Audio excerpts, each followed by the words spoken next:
Ayun guys, nilagang baka for dinner kahit mainit kasi si Eden po, yan lang po yung kinakain niya.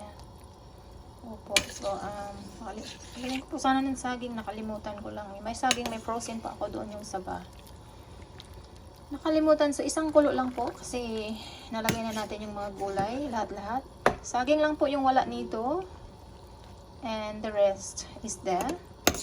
Mabango siya kasi nilagyan ko din ng chili and then the spring onions. Yes. So tinikman ko yung lasa, masarap. So si Eden kanina pag gustong kumain galing childcare, gutom na gutom siya. Sabi ko hindi pa pwede baba kasi nga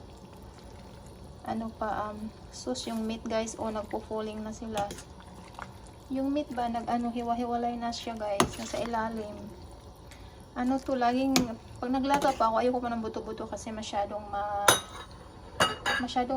taba.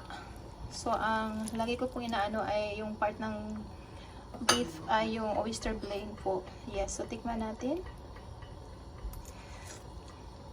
Super the best. Sarap po. Thank you for watching and bon appetit.